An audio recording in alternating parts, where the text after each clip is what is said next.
Vamos a hablar hoy sobre pues, la estrecha relación entre el dinero y la inflación. Sí, Andrea. Disculpa, Nicolás, al final nos enviaste retroalimentación del parcial para saber qué tuvimos bien, qué tuvimos mal. Sí, está en el Blackboard. Ahí está el examen de cada uno con comentarios. En la carpeta parciales. Vale, gracias. Está bien. Entonces, pues vamos a hablar sobre la estrecha relación que existe entre el dinero y la inflación y pues vamos a ver algo que intuitivamente ya deberían conocer y es que más dinero genera más inflación. Si existe más dinero en la economía, normalmente se genera más inflación. Entonces vamos a hablar de qué es dinero, qué se entiende por el concepto de dinero, los tipos de dinero, las funciones del dinero. Entonces, el dinero es la cantidad de activos que pueden usarse fácilmente para realizar transacciones. Cantidad de activos.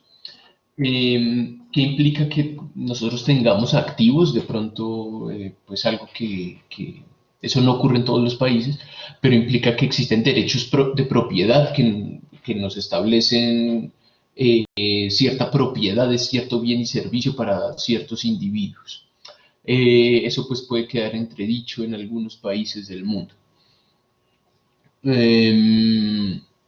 Activos, pues es que lo tenemos, digamos, de cierta manera, de forma líquida, esa cantidad de activos para poderla gastar fácilmente para realizar transacciones. Ahora bien, podemos considerar que un activo es dinero si cumple las siguientes funciones del dinero.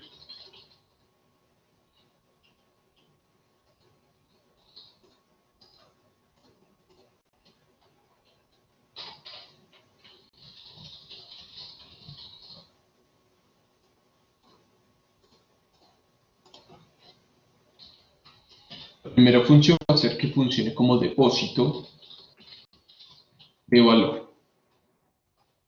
Esto es que el dinero le permite transferir poder adquisitivo a través del tiempo.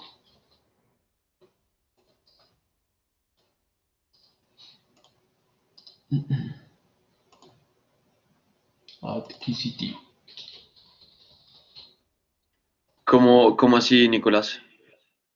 Es decir, que si nosotros tenemos hoy guardado cierta cantidad de dinero, pues eso nos permite ahorrar. El dinero nos permite ahorrar para poder guardar poder adquisitivo hacia el futuro. Entonces, acá muy seguramente pues estamos pensando en billetes y monedas. Si guardamos billetes y monedas durante un día, pues muy seguramente los vamos a poder utilizar mañana para poder comprar bienes y servicios mañana. Supongo que esperáramos no un día, sino que esperáramos 50 años. ¿Creerían ustedes que los billetes y las monedas son un buen depósito de valor? Creo que no. ¿Por qué crees que no? No. Porque con el tiempo creo que va perdiendo valor. Exacto.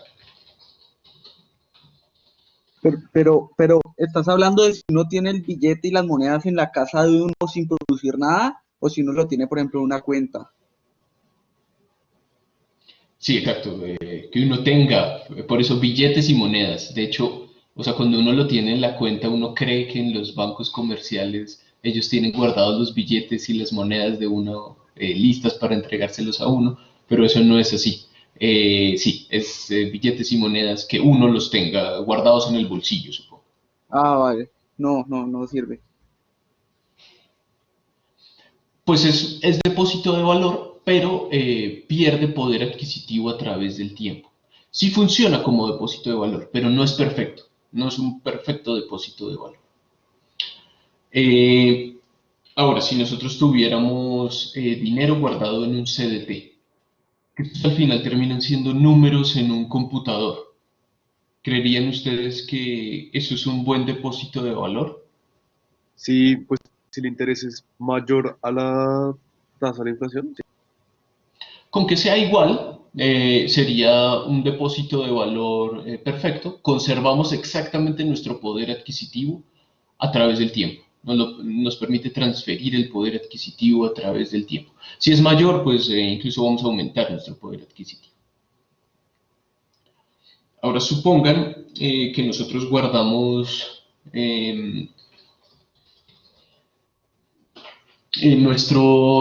nuestro dinero en alimentos. Imagínense que no existieran billetes ni monedas ni CDTs.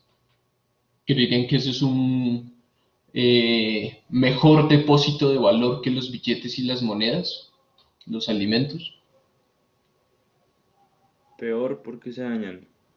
Seguramente peor. Ya en una semana ya perdimos todo nuestro poder adquisitivo. Es decir, con esto les quiero decir que hay muchas cosas, muchos activos. Imagínense que no fueran alimentos, sino que fuera tal vez viviendas, pinturas, algún activo. Hay muchos activos que cumplen depósito de valor en cierta medida. No es que sea sí o no, sino que hay varios tonos de gris. ¿Ok? ¿Alguna duda hasta acá? ¿O clarísimo?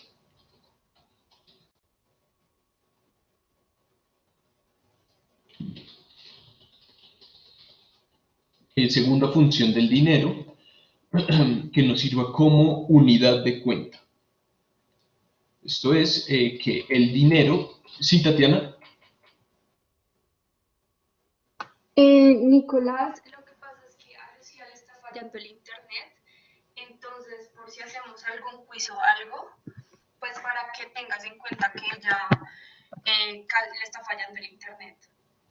¿A Sofía Marín? A Lucía, ¿O cuál? a Lucía. Ah, Lucía, entendí, Sofía. Ok, gracias. Vale. Entonces, como unidad de cuenta, el dinero sirve para expresar los precios de los bienes y servicios en términos de cuántos billetes y monedas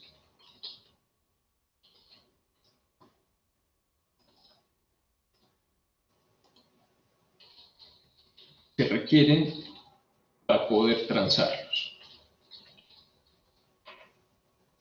Es decir, podemos expresar todo en términos de billetes y monedas, en términos de la unidad monetaria que nosotros elijamos. Entonces, por ejemplo, si acá utilizamos pesos colombianos, pues esto sirve como unidad de cuenta, ¿cierto? Podemos expresar todo en términos de pesos colombianos.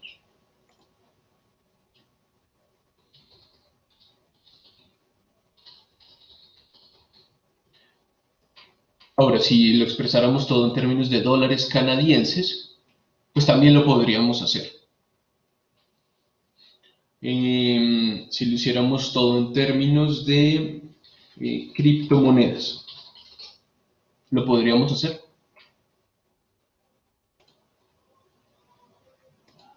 Señor, Claro que sí. Sabemos cuánto vale una criptomoneda en términos de dólares y eso lo podemos pasar a pesos o a cualquier otra moneda. Ahora, supongo que no existieran este tipo de activos financieros y tuviéramos que hacer trueque. Entonces, imagínense que quisiéramos expresar todo en términos de alimentos. ¿Cuántas arepas vale un carro? como Pues una... sería como... millón. ¿Cuántas, Enrique? Pues depende de la arepa. Yo creo que si la arepa es de esas que tiene queso así por dentro bien buena. Yo creo que pueden ser como unas 3 millones de pesos, porque esos están como en 1.000 pesos o no. Sí, pues no sé, creo que depende de la arepa y también depende del carro. Depende de lo que consideremos que valga cada una de ellas. Sería mucho más difícil poder transar bienes y servicios si todo lo expresáramos en términos de otros bienes y servicios, ¿no creen? ¿Cuántas bicicletas vale un automóvil? Tenemos que tener algo como referencia para poderlo definir. Entonces, en ese sentido, pues los alimentos no es una buena unidad de cuenta.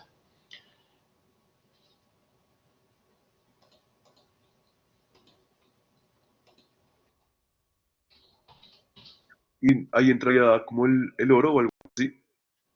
También podríamos pensar en el oro. Eh, es un buen depósito de valor. Si tuviéramos oro físico, no se daña muy fácilmente a través del tiempo. Eh, conserva su poder adquisitivo y normalmente en épocas de alta incertidumbre el precio del oro tiende a aumentar, porque se considera como un activo seguro. También sirve como unidad de cuenta, todo se puede expresar en términos de lingotes de oro o monedas de oro, y pues de hecho así fue que nació los billetes y las monedas, solamente que ahorita pues las monedas están hechas de metales supremamente económicos y pues que no representen ningún riesgo para la salud. Y pues lo mismo los billetes, o sea, de ahí nació el espíritu de los billetes y las monedas. Ahora también tiene que cumplir otra función, es que funcione como medio de cambio. Esto es, el dinero que utilicemos funciona para comprar bienes y servicios. Para ello, se requiere que la contraparte confíe o desee el dinero que se posee.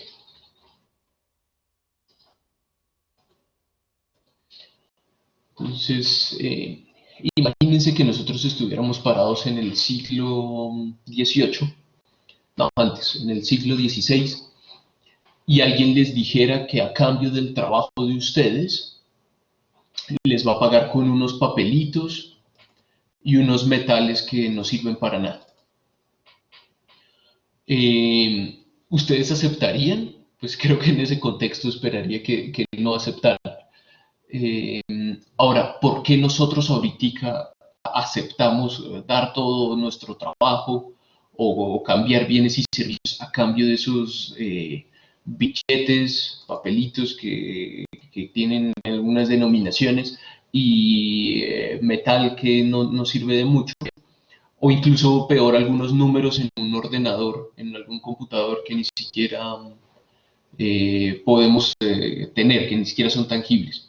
¿Por qué aceptamos eso? Pues porque nosotros confiamos. Sí, sí, Esteban.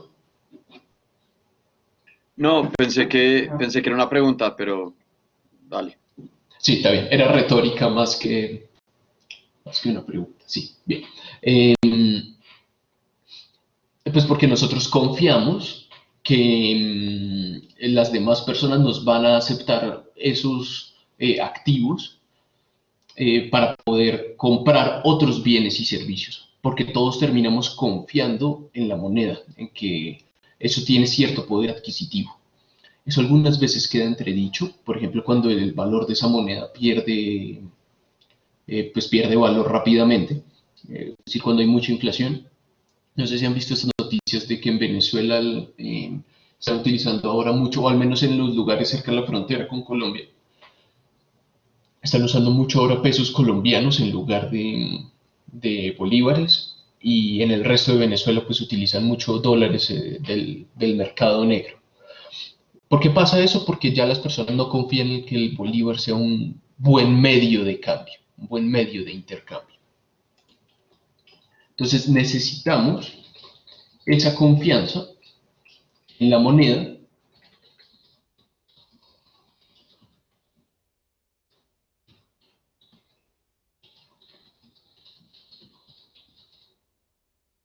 para que un activo financiero lo podamos denominar como dinero.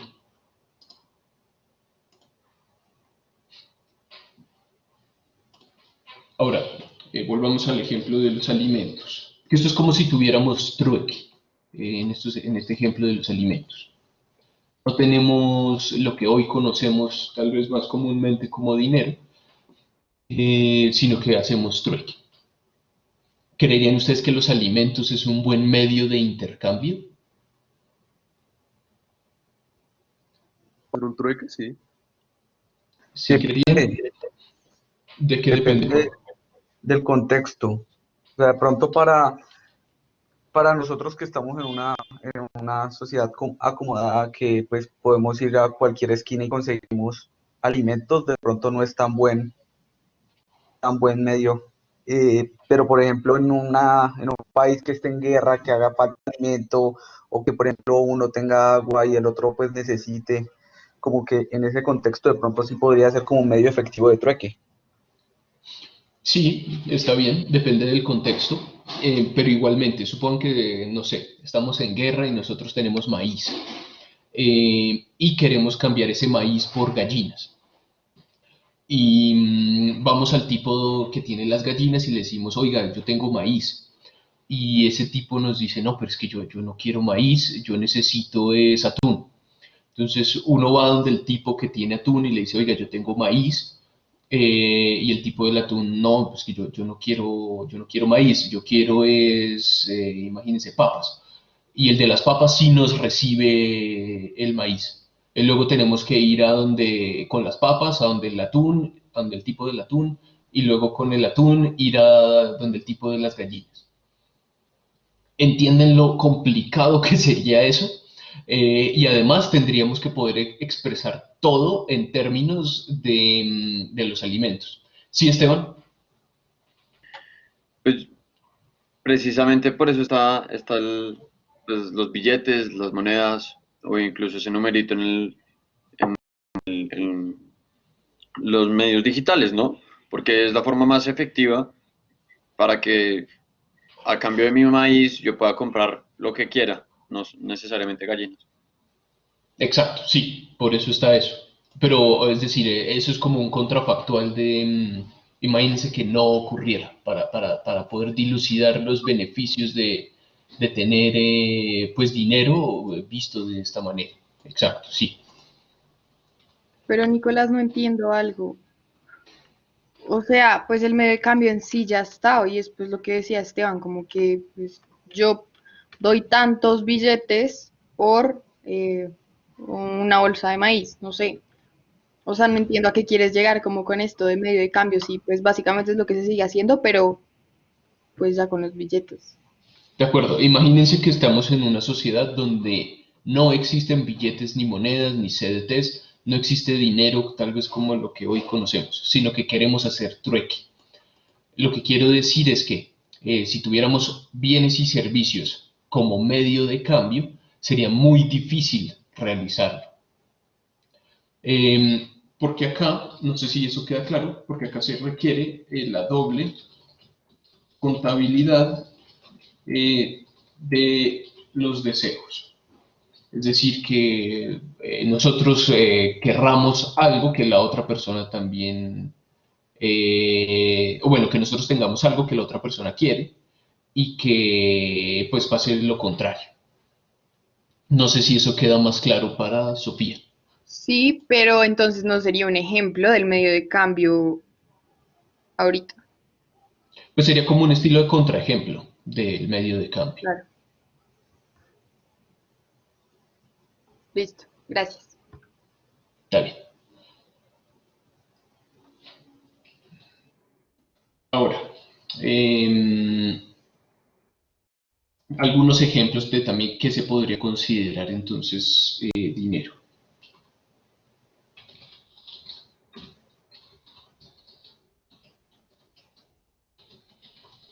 Criptomonedas. ¿Cumple todas las funciones del dinero?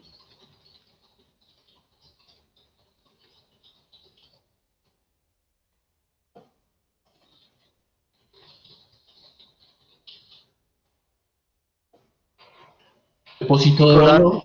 Sí. me gustaría saber tu opinión sobre las criptomonedas y la oposición que han presentado los bancos mundial, pues el Banco Mundial y todo esto frente a este nuevo tipo de monedas. ¿Qué opinas tú? Porque pues mucha gente piensa que justamente con estas monedas se le está quitando el poder a estas entidades de poder controlar la fluctuación de precios y de ingresos, todo esto. ¿Tú qué piensas? Ok. Antes de responderle, Juan, quiero que revisemos bien estos tres para saber si se puede considerar dinero o no. Porque el principal contraargumento de las criptomonedas es que eso no es dinero. Eso no está respaldado por nadie. Ese es el principal contraargumento.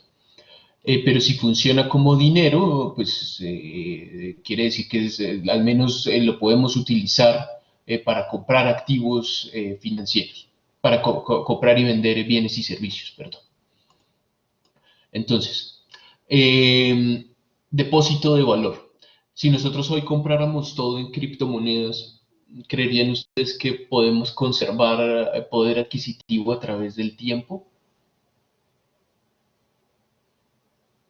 Pues sería muy similar al precio de, por ejemplo, de una acción o de algún commodity. Tienen la misma volatilidad. Es difícil predecir el valor de las criptomonedas. Se cotizan en bolsa y es como un estilo de acción. Hay una hipótesis que se llama la hipótesis del paseo aleatorio que dice que los precios de las acciones se mueven de esa manera y que es muy difícil de preverlos, al menos si uno no tiene información privilegiada. Entonces sería tan buen depósito de valor como una acción. En ese sentido sí lo es. Si consideramos a las acciones como algo líquido, algo que podemos vender y luego comprar activos o bienes y servicios, podemos considerarlo un depósito de valor. Unidad de cuenta, pues claro, podemos expresar todo en términos de cualquier criptomoneda. La cosa es esta, medio de cambio. Depende de esto, depende de si las personas van a confiar o no en el uso de las criptomonedas para poder adquirir otros bienes y servicios. Por ejemplo, si alguna empresa decidiera pagar sus salarios en términos de criptomonedas, ¿ustedes aceptarían eso? No, mi abate. ¿Ni abate? Ese contrato dice, no, ni abate. Ok. Ahora, No, existen algunos países... Sí, sí, Enrique. porque, o sea, digo no ni abate porque lo que pasa con eso es que depende mucho de cuánta gente compre o no la moneda, ¿no? Entonces, pueda que de un día para otro pares de ganar lo que equivaldría, yo no sé, digamos $100 y estés ganando $2 y pues, o sea, eso sería muy grave. Exacto. Bien. Entonces, la cosa es que, ¿qué tantas personas en la población dirían que sí? ¿Qué tantas personas dirían que no? Si muchas personas dicen que sí, pues podemos considerar a las criptomonedas como un buen medio de intercambio, como un buen medio de cambio. Existen países donde ya aceptan esto en muchas tiendas. Pues en ese sentido, en esas poblaciones, esto funciona como un mejor medio de cambio. Depende de eso, depende más que todo de esta parte para saber si lo consideramos dinero o no. Ahora, también hay otro gran debate con las criptomonedas y es que pues no están emitidas por ningún gobierno, entonces no tienen un respaldo, digamos, de base monetaria. Eso mismo sucede para las monedas regulares. Antes, para que la gente confiara en los pesos colombianos o en los dólares, pues existía lo que se denominaba el patrón oro, que era básicamente, oiga, si yo tengo cierta cantidad de oro guardada en mi casa, yo voy al Banco Central y en el Banco Central puedo cambiar todo ese oro a cambio de papeles, a cambio de billetes y monedas. Y si yo en algún momento quería recuperar mi oro, solamente iba con mis billetes y monedas de nuevo al Banco Central y me las podían volver a cambiar. Eso ya no sucede. Ya no se puede hacer ahorita eso en ningún país del mundo. Si ustedes revisan los billetes colombianos de ahorita, ya no dicen patrón oro. De hecho, pues el Banco de la República vendió hace poquito casi todas sus reservas de oro. Entonces, en ese sentido, el único respaldo que tienen los pesos colombianos es las finanzas del gobierno y las finanzas del Banco Central. Pero al final todo ese dinero no está respaldado por nada tangible, nada que sea totalmente tangible. Entonces, en ese sentido, a mí no me preocupa tanto ese argumento contra las criptomonedas de que no están respaldadas por nada. De hecho, están respaldadas por algo muy seguro, que es unos códigos de desencriptación de los computadores que hace que la moneda sea totalmente única. Entonces, esto incluso es mucho más difícil de lavar, o bueno, no de lavar, sino de falsificar las criptomonedas relativo a los billetes y las monedas. Sí, Paloma. Nicolás, eso de que el gobierno haya vendido el oro, ¿eso está bien o mal? Mm, pues digamos que lo vendió en un momento lo vendió como hace 2 meses, creo, algo así. Y es un momento de alta incertidumbre donde el precio del oro tenía un valor más bien alto. Creo que lo vendió como a $2.200 la onza, algo así. Y antes el precio histórico era como $1.500 la onza. Digamos, el Banco de la República, que es el que lo vendió, no se preocupa tanto por eso, no se preocupa por maximizar las ganancias, porque al final ellos controlan la cantidad de dinero, ellos tienen las imprentas de dinero. Ellos no se preocupan más es por saber qué tanto dinero existe circulante en la economía. Entonces, en ese sentido, Paloma, no es ni bueno ni malo, es solamente es una transacción que le permita al Banco de la República mejorar su liquidez a corto plazo, pero no tiene consecuencias grandes para el país. No sé si con eso respondo. ¿A volver a recuperar o sí? Pues se puede, si quieren lo pueden volver a comprar. Muy seguramente cuando, no sé, no he revisado los precios internacionales del oro, pero si vuelve a bajar, tal vez baje más de lo que lo compraron, entonces incluso podrían volver a comprar más oro del que se vendió con el mismo dinero.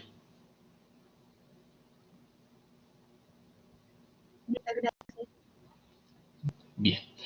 Ahora, otro gran problema de las criptomonedas es que esto sí permite evadir impuestos. Entonces, si a todos nos pagaran en criptomonedas, muy seguramente ningún gobierno del mundo podría cobrarnos impuesto de renta sobre eso, porque no está regulado por ninguno de ellos. No se sabe cuánto dinero hay ahí. Eso pues también permite que hayan muchas transacciones ahí de la economía subterránea y bienes y servicios que no son tan legales. Y pues ahí creo que hay un gran debate, yo no soy abogado, pero hay un gran debate de derecho, pues básicamente de cuál es si las personas deberían reportar o no deberían reportar toda esta cantidad de dinero que tienen aquí. No sé si con eso le respondo a Juan Ignacio.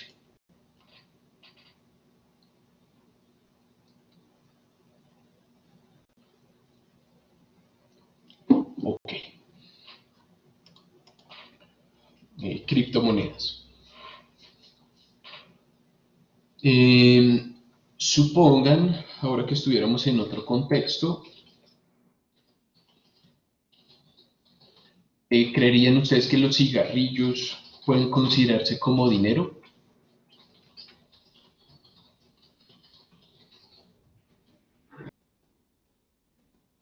No, no creo, la verdad. No lo uso mucho. Tampoco creo. Pues no tienen que fumarlos, ¿no? No hay problema. Porque pues queremos transferir poder adquisitivo a través del tiempo. Si guardamos los cigarrillos, yo no fumo tampoco, pero si los guardamos, yo creo que esto puede durar, no sé, 1 o 2 años, sin que se pierda el valor tangible de los cigarrillos, sin que se dañen. Como unidad de cuenta, pues lo podemos expresar todo en términos de cigarrillos, sería muy engorroso, pero se puede hacer como medio de cambio. Pues de pronto acá existen ciertas poblaciones que confían en que otras personas les aceptarán esos cigarrillos como medio de cambio. No sé si han visto estos programas de cárceles donde los presos negocian con cigarrillos. Pues para ellos esto funciona como medio de intercambio. Entonces, dependiendo de la población y dependiendo del contexto, esto sí podría ser considerado como dinero. Nico, hace una pregunta. Sí. Para que sea considerado como dinero, ¿tiene que tener esas 3 características o al menos una de ellas? La idea es que sean las tres, pero pues las tres se cumplen, no como sí o no, sino de cierta medida. Es decir, los alimentos pues los podemos considerar una muy mala medida, como a la izquierda del espectro de depósito de valor. Sería tal vez el peor ejemplo de depósito de valor, pero lo cumple en una magnitud pequeña. No sé si con eso respondo o confundí un poco más. Sí, no está claro. A ver, listo. Ahora existen varios tipos de dinero.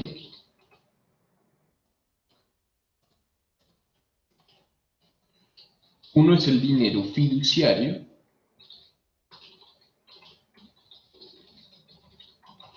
Esto es dinero, es decir, cumple las funciones, que no presenta ningún valor intrínseco.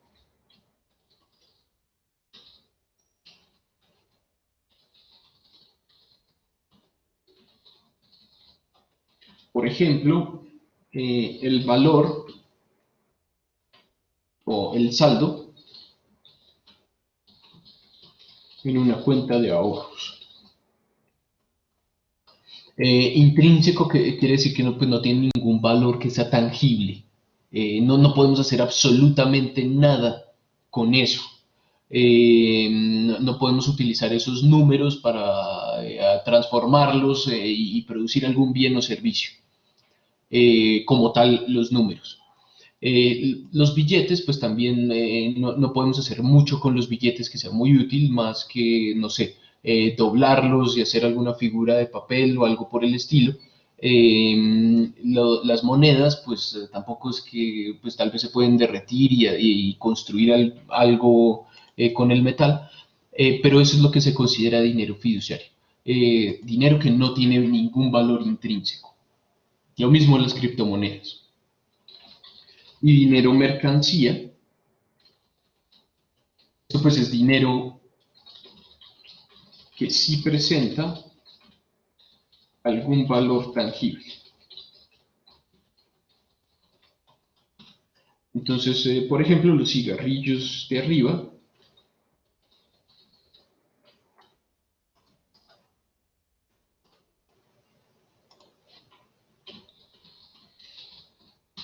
y también acá podría entrar el oro, que con ese dinero sí podemos usarlo para algún fin físico, real. Nicolás, qué pena, no te entendí muy bien. El ejemplo de los cigarrillos, se habla de que los cigarrillos son dinero por la perdurabilidad que representan. O, Sí, pero más que todo es porque los presos a veces confían en que otros presos les van a aceptar los cigarrillos para comprar bienes y servicios que pues ellos transan. vale, perfecto, gracias. Sí, está bien. Es más por esta función, por la de medio de cambio.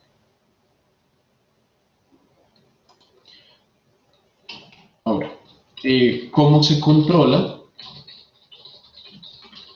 la cantidad de dinero en la economía?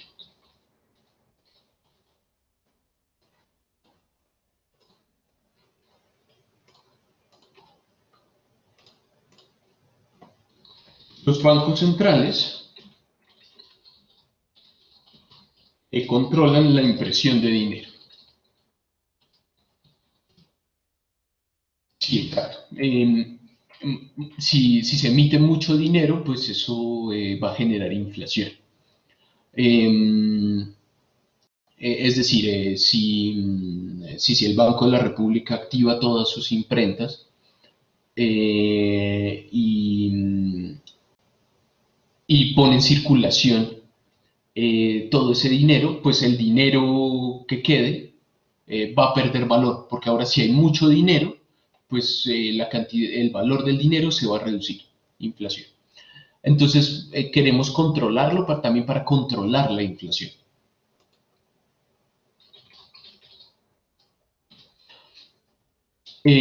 No todos los países tienen esto. Digamos algunos países que se encuentran dolarizados o algunos países que han adoptado otras monedas, pues ellos no pueden controlar directamente la impresión de dinero, porque las personas, debido a esta función del dinero, están utilizando otros billetes u otras monedas. Sí, Enrique. ¿Qué pasa, por ejemplo, en esos países que están dólares? Digamos, creo que en África hay uno que es así, ¿no? Sí, se cortó un Bueno, poquito, pero la principal consecuencia de que algún país esté dolarizado, Enrique, es que pierde autonomía monetaria. Es decir, si ellos quisieran controlar la inflación, por ejemplo, lo que deberían hacer, digamos que la inflación esté muy alta, lo que deberían hacer es reducir la cantidad de dinero. No lo van a poder hacer. ok, mi pregunta es más como, ¿qué pasa con el dólar si alguien llega, digamos, a ese país africano y le da $1.000.000 a cada ciudadano? Em, pues en ese país el valor del dólar debería reducirse mucho. Digamos, un contrafactual interesante, creo que usted también se refiere a que, digamos que África fuera una economía cerrada, algo donde nadie puede entrar y todo el mundo coge, imprime muchos dólares y se los da a cada habitante, pues allá en ese país el valor del dólar debería ser muy bajo, pero si ellos no pueden transar dólares con otros países, pues allá sería el valor del dólar muy bajo y en el resto del mundo seguiría de forma regular. Pero si se pudiera transar dólares a través del mundo y allá y se le dan muchos dólares a esos habitantes, pues como se pueden transar bienes y servicios alrededor del mundo, en todo el mundo debería reducirse el valor del dólar. ¿Hacia allá iba su pregunta, Enrique? Exactamente. Bien, listo.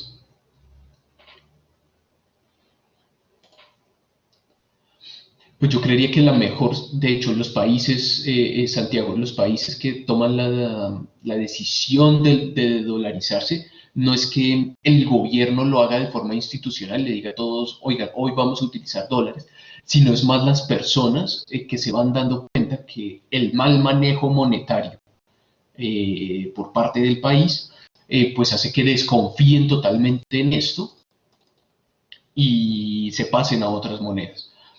Es decir, si debería, yo creo que sí, sí debería. Si podría, estoy seguro que hay muchas restricciones por parte del gobierno que no quieren que eso suceda. Eh, Porque es que también,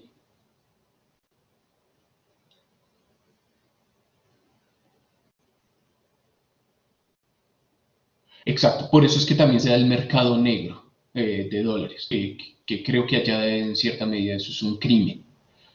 Eh, sí, lo que sucede también es que si un país controla la oferta monetaria, imagínense que acá eh, un contrafactor, se incrementara mucho la oferta de dinero. Eso quiere decir que todos los pesos que nosotros tendríamos van a perder valor.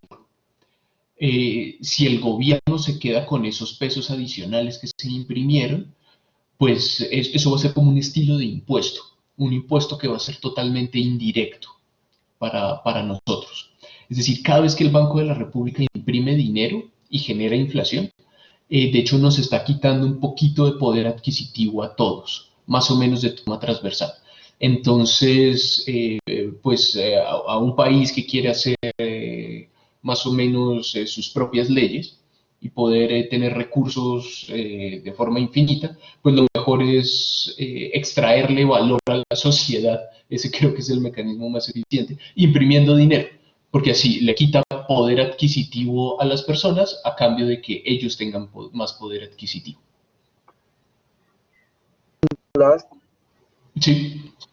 ¿Qué le impide a un banco central o a la Reserva Federal estadounidense destruir la economía de un país? La Constitución. Por mandato constitucional,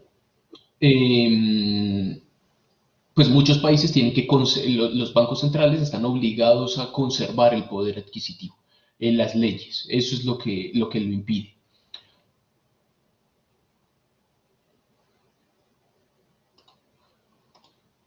Digamos que todo Pero, el por marco ejemplo, si estuvieran en institucional. una situación como de crisis o digamos que, pero digamos que, bueno, que el país simplemente uno no sabe, por X o Y motivo, decide dejar de tener en cuenta a los dólares, o sea, como que, no sé, simplemente ignorar a la Reserva Federal podría en cualquier momento hacerlo, ¿cierto? Podría empezar a dañar la economía del país, como empezar a devaluar su moneda, empezar a devaluar como quizá los créditos a ese país y en un fin destruir lo que ese país pues ha generado alrededor de su economía, ¿no? O Porque, no, no es tan... exacto, sí. Es decir, pero lo único que lo impide, Juan Ignacio, pues es lo que le comentaba, las leyes y las normas. Todas las decisiones de política monetaria la toma una junta para cada país. Esa junta está integrada por normalmente personas que trabajan pues, en el Banco Central y normalmente también son pues, de una trayectoria académica más o menos relevante. Entonces, pues digamos que son personas técnicas, son tipos bien técnicos que uno piensa que saben lo que hacen, o sea, saben por qué están tomando esas decisiones. También en esa junta directiva a veces se encuentran integrantes del gobierno y normalmente pues los integrantes del gobierno intentan mejorar los resultados de su gobierno y en ese sentido intentan imprimir más dinero, porque así se genera más crecimiento al menos en el corto plazo. Ok, entonces los bancos centrales controlan la impresión de dinero y la circulación y su circulación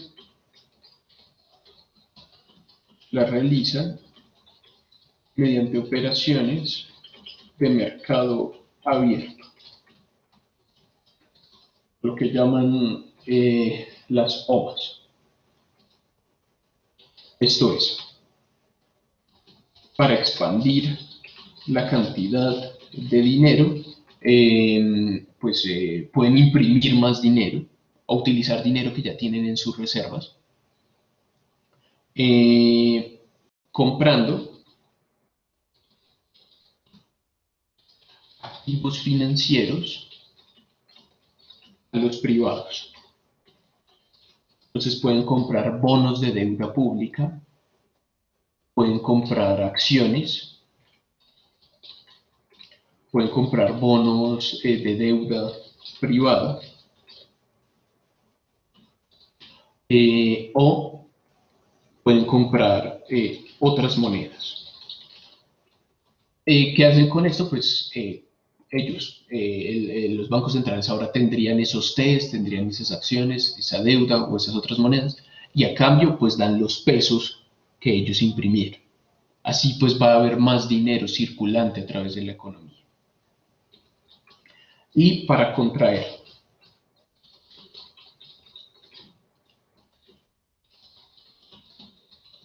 la cantidad de dinero, venden activos financieros a los privados. Eso no tiene que ser, pues, privados nacionales, pueden ser personas de otros lugares del mundo. Si los venden, si venden esos activos financieros, pues a cambio les van a dar pesos. Entonces van a recoger dinero. Eso sí tiene que ser la transacción dada en pesos. ¿Alguna pregunta adicional sobre este tema o comentario?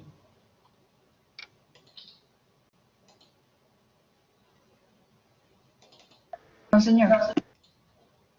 Bien, perfecto. Cualquier cosa me dice. Ahora, ¿cómo se mide la cantidad de dinero en la economía?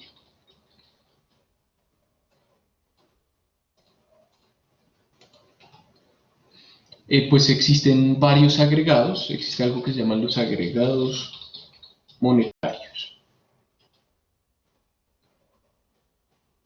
Y estos incluyen varios subrubros. Incluyen pues el efectivo,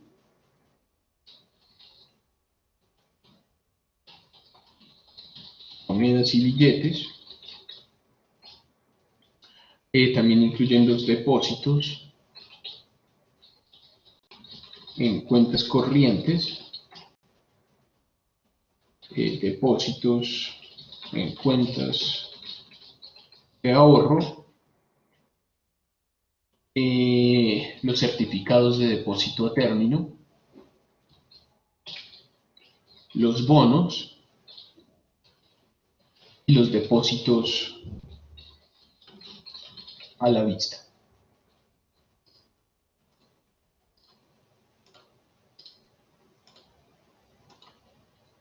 Estos terminan siendo depósitos en el sistema financiero diferentes a cuentas de ahorro y corrientes.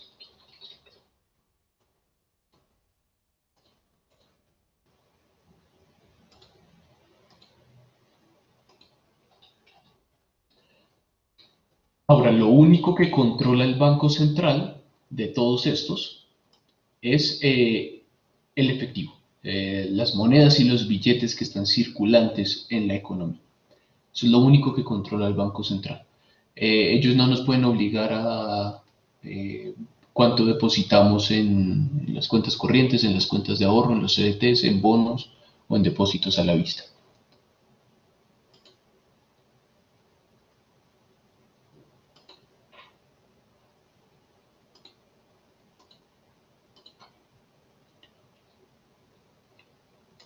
Se me olvidó un rubro, que son el encaje bancario. Que esto es un porcentaje de los depósitos en el sistema financiero que el Banco Central obliga a tener. No, espérenme, un porcentaje de los depósitos en el sistema financiero.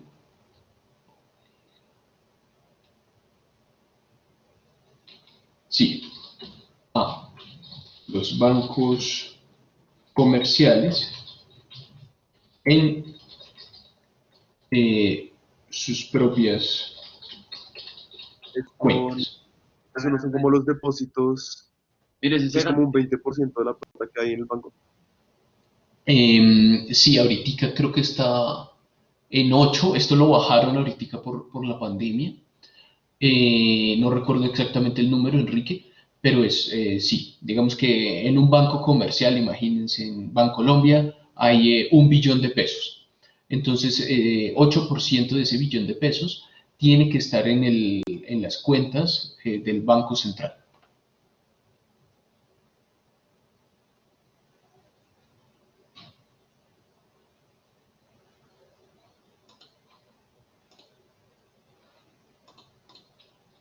Bien.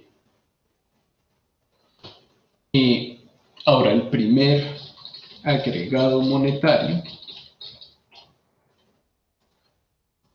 se lo vamos a llamar M1, de money.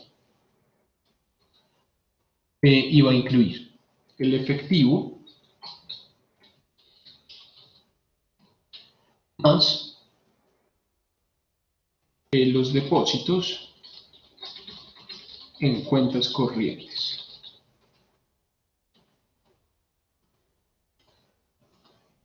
M2, una segunda medida de agregado monetario, va a ser M1 más los depósitos en cuentas de ahorro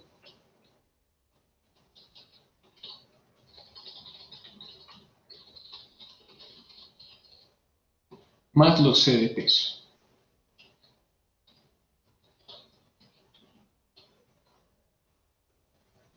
Nicolás, qué pena, ¿qué es que es M1?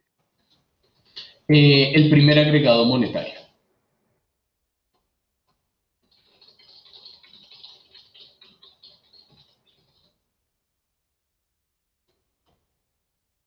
Nicolás, eso básicamente es como el nivel de liquidez que tiene pues la persona. Mm, es más de la economía, más de la economía, José.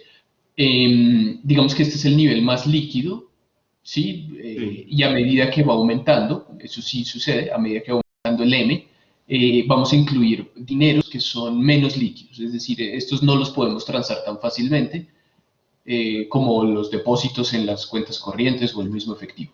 Ok, entonces a medida que va bajando ya es menos, o sea, hay menor liquidez en la economía. Exacto, es como una medición de dinero, pero ya no tan líquido. Ok, listo.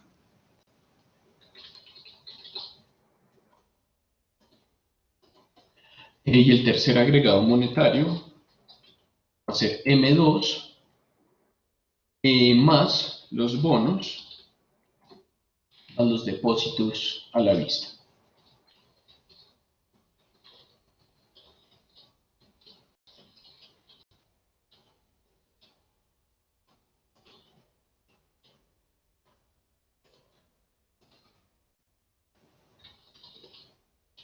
La base de todo esto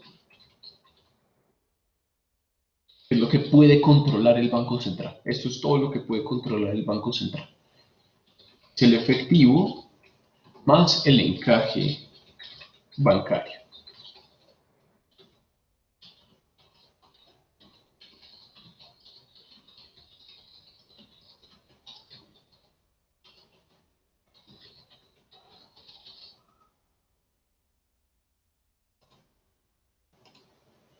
Les voy a hacer una sencilla pregunta de selección múltiple.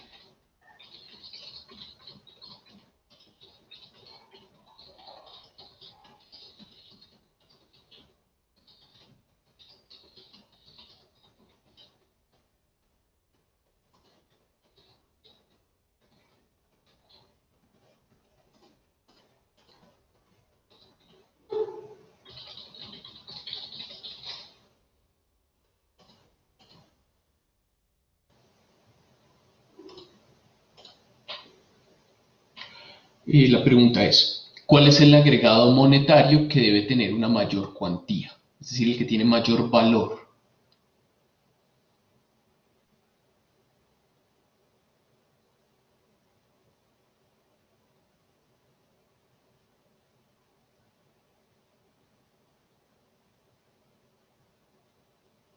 ¿A qué te refieres con cuantía? Em, con, con saldo, con el saldo, perdón. Es que estaba leyendo una cosa. Con el saldo.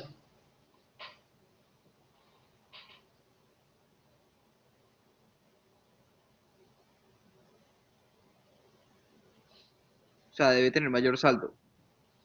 Sí, el que tenga el mayor saldo, digamos que uno es 1 billón, el otro debe ser 2 billones y el otro debe ser 3 billones y el otro 5 billones, algo así. Entonces el de 5 billones sería el de mayor valor.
¿Listos? ¿Necesitan más tiempo? Sí, sí, sí, por favor. A ver.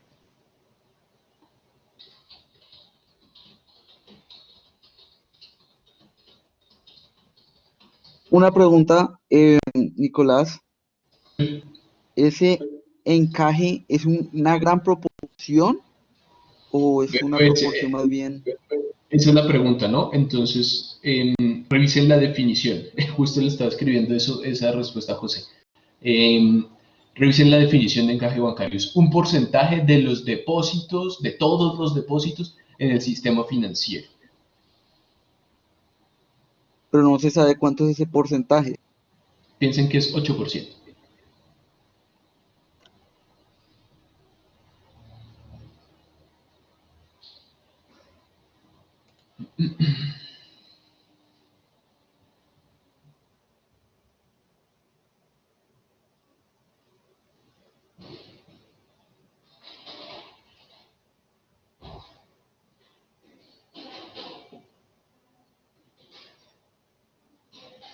Nicolás, escribir por interno, please. Ok.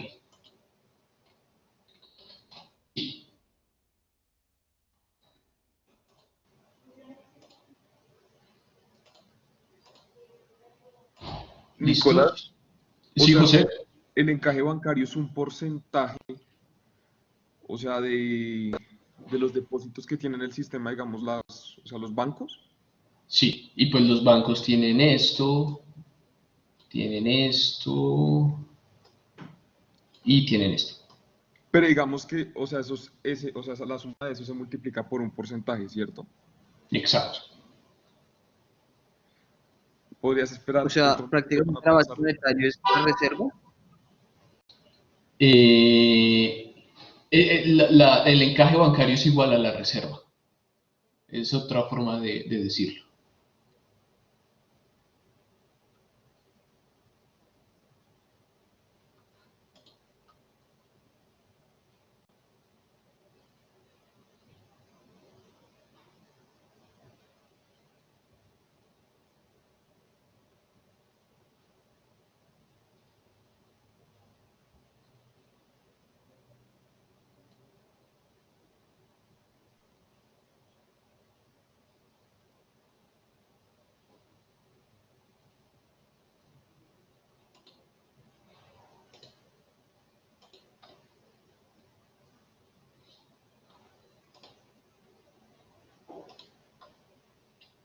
¿Listos? Falta Juan Felipe Guzmán.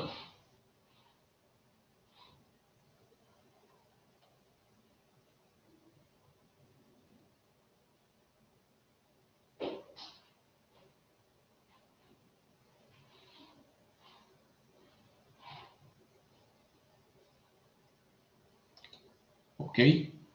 Entonces se cierra la pregunta. Espérenme.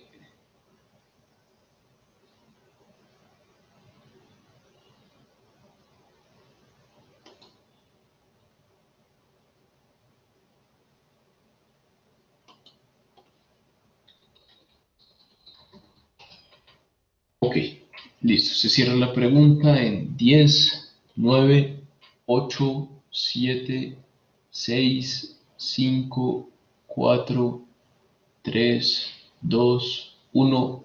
Porfa, ya no se cambie.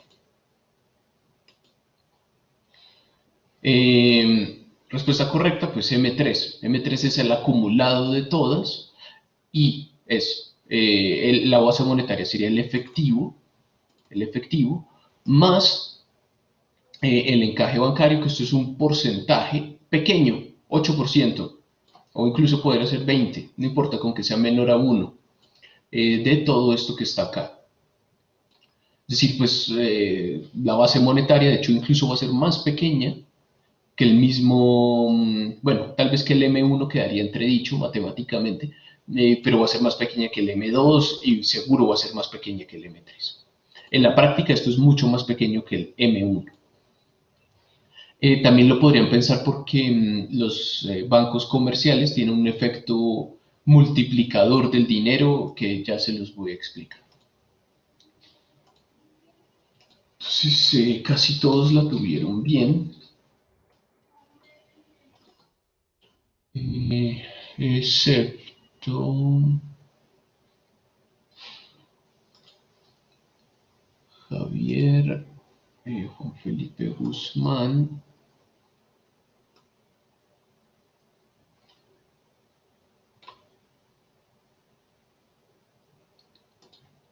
y Sofía.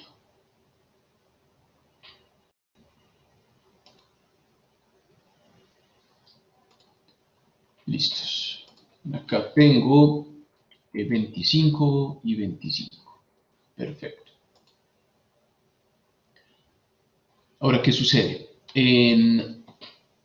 Acá para la cantidad de dinero existe también un efecto multiplicador y es que pues el Banco Central solamente coloca la cantidad de efectivo y la cantidad de encaje bancario que existe en la economía. Eso es lo único que puede controlar. Entonces todos vamos a tener esa cantidad de efectivo. Ahora, ¿qué sucede? Algunos de nosotros depositamos este efectivo en el sistema financiero. Entonces se iría acá al M1, pero no a través de efectivo, sino a través de los depósitos en cuentas corrientes. ¿Y qué hace el sistema financiero con ese efectivo, con esa cantidad de dinero que tienen? Pues se la pueden prestar a otra persona. Y esa otra persona podría devolverlo a depositar en otra entidad financiera y sumaría acá los depósitos. Y esa otra entidad podría volvérselo a prestar a otra persona. Y así sucesivamente. Ese efecto se conoce como el efecto multiplicador del dinero. Esto es un gran reto para el Banco Central porque la idea es controlar la cantidad de dinero que existe en la economía, incluyendo ese multiplicador del dinero. Pues se han hecho estimaciones, esto es algo más de contabilidad, y se ha llegado a un número que es más o menos alrededor de 5 para el multiplicador del dinero, y eso quiere decir que por cada peso que emite el Banco Central, eso al final se termina traduciendo en la economía en 5 pesos, por ese efecto de créditos y préstamos. ¿Eso les queda claro? ¿Alguna pregunta?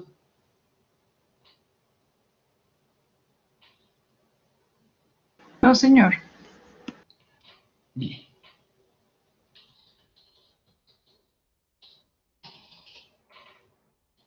Ahora, para terminar la clase, vamos a ver algo que se denomina la teoría cuantitativa del dinero.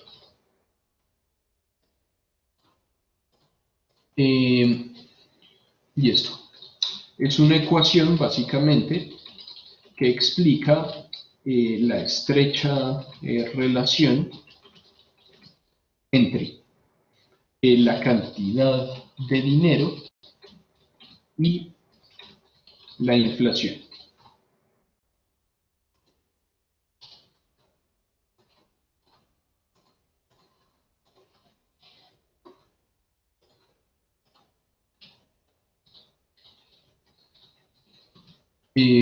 Esta va a ser la ecuación, donde M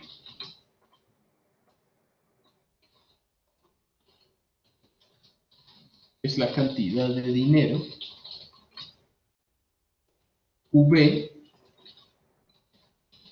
es la velocidad del dinero, y esto se puede medir en cuántas veces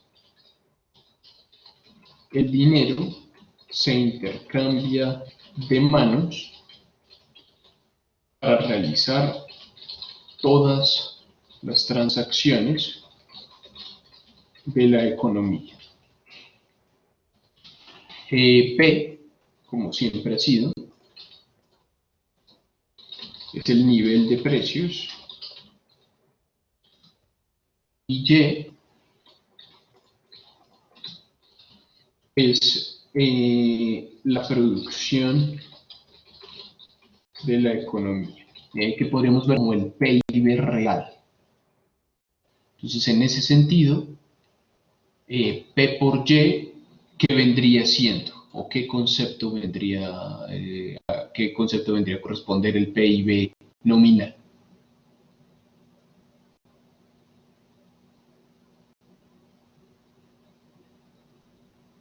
Ah, ya les dije la respuesta, ¿cierto? PIB nominal, sí, bien.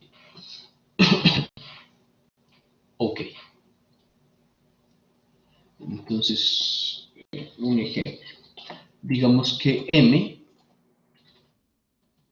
en la economía fuera de 100. Tenemos 100 unidades móviles. P fuera de 2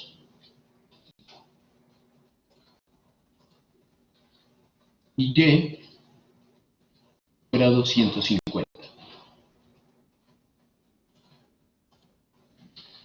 ¿Cuánto sería ahí la velocidad del dinero?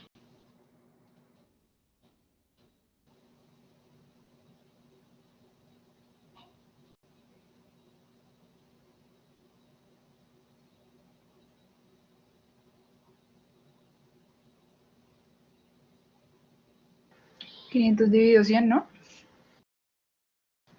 5. Entonces va a ser 5. Quiere decir, 500 es el PIB nominal, que es el valor de todas las transacciones que se realizaron en la economía. ¿Sí, Esteban?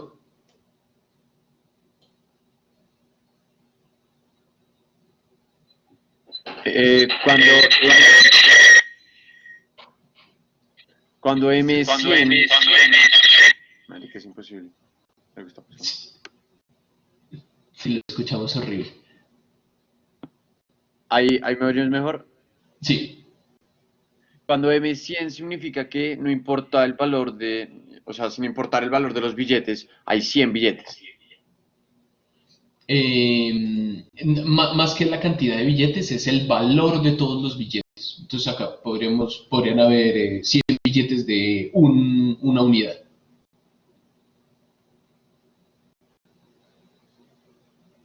Ese es el valor.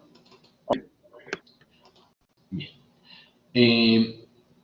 La velocidad del dinero es 5. Quiere decir que para poder realizar todas estas transacciones que valen 500, utilizando pues, todo el dinero que existe, que vale 100, el dinero tiene que intercambiarse en promedio 5 veces de manos para poder realizar todas estas transacciones. No quiere decir que cada billete lo intercambiemos 5 veces de manos, sino que pueden haber algunos que se quedan guardados y otros que se intercambian, no sé, 30, 50 veces, pero en promedio todos se intercambian 5 veces de manos para poder realizar todas esas transacciones en la economía.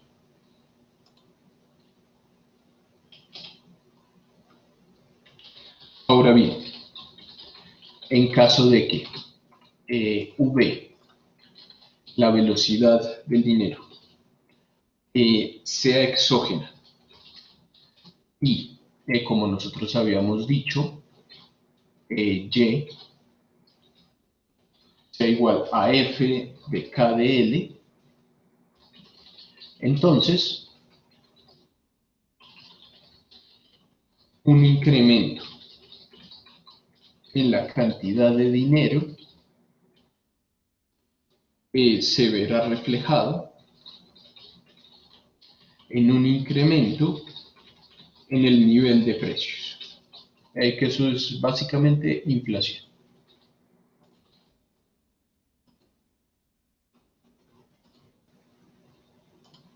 Entonces, si M aumenta, P va a aumentar, para que se siga cumpliendo esta igualdad.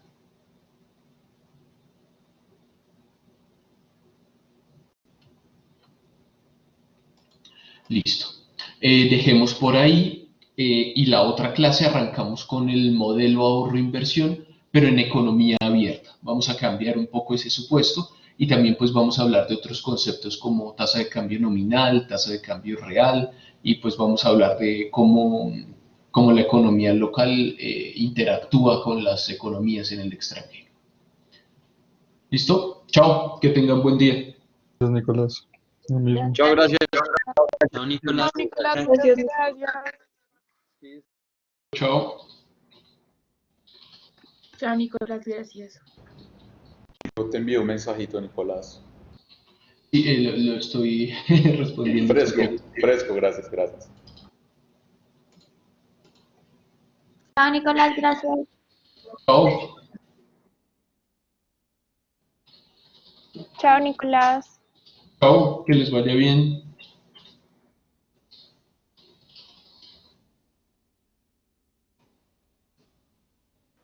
Gracias. Listo. Chao, Tomás.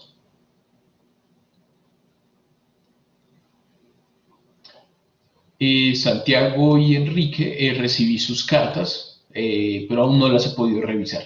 Espero la otra semana. Listo. Muchas gracias, Nicolás. Feliz fin de semana. Mil gracias. Está bien. Chao, lo mismo.